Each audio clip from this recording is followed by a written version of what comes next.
आपण पाहत आहात महाराष्ट्र न्यूज मराठी, एक ध्येय परिवर्तनासाठी।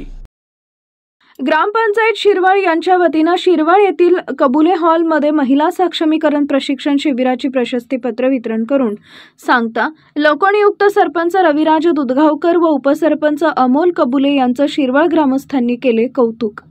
खंडाळा तालुक्यातील शिरवळचे लोकनियुक्त सरपंच रविराज दुधगावकर व उपसरपंच अमोल कबुले, ग्रामपंचायत सदस्य व ग्रामविकास अधिकारी बबनराव धायगुडे यांच्या संकल्पनेतून महिला सक्षमीकरण कार्यक्रम 2025 अंतर्गत प्रशस्तीपत्र व प्रशिक्षण समारोप उत्साहात पार पडला।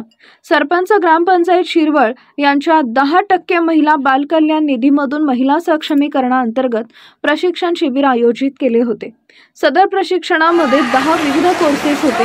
इंग्लिश स्पीकिंग, कॉम्प्युटर फंडामेंटल, कापडी पिशव्या बनवणे, इलेक्ट्रॉनिक वस्तू उपकरणांची दुरुस्ती, मेहंदी, सँडविच व पिझ्झा मेकिंग, कापडी बुके बनवणे, रिक्षा चालण्याचे प्रशिक्षण व 2 व्हीलर दुरुस्ती इत्यादी। या प्रशिक्षण कार्यक्रमामध्ये शिरवळमधील 1000 पेक्षा जास्त महिलांनी सहभाग नोंदवला।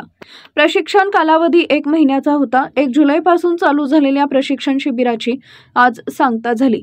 त्याचबरोबर महिला स्वावलंबी होऊन स्वतःच्या पायावर उभं राहण्यासाठी त्यातीलच काही ठराविक महिलांना आज ई-रिक्षाचं देखील वितरण करण्यात आले। आज शिरवळ येथे महिला सक्षमीकरण प्रशिक्षण शिबिर सांगता पार पडला। संपूर्ण प्रशिक्षणार्थींना प्रेरणा, ऊर्जा व संधी मिळाली। परिपूर्ण अभ्यासक्रमामुळे स्वतःचा व्यवसाय चालू करून आर्थिक सक्षम होण्यास निश्चितच पात्र झाल्या। शिरवळमधील तमाम प्रशिक्षण घेतलेल्या महिला भगिनींना कार्यक्रमासाठी माता भगिनी मोठ्या संख्येने उपस्थिती दर्शवली। तसेच प्रमुख पाहुण्यांच्या हस्ते आकर्षक असे ट्रॉफी व प्रमाणपत्र देऊन महिलांचा सन्मान करण्यात आला। शिरवळ गावचे लोकनियुक्त सरपंच रविराज दुधगावकर, उपसरपंच अमोल कबुले व सर्वच ग्रामपंचायत सदस्य, ग्रामविकास अधिकारी बबनराव धायगुडे यांनी त्यांच्या भावी वाटचाली शुभेच्छा दिल्या। कॅमेरामन सह संदेश चव्हाण, आपण पाहत आहात महाराष्ट्र न्यूज मराठी।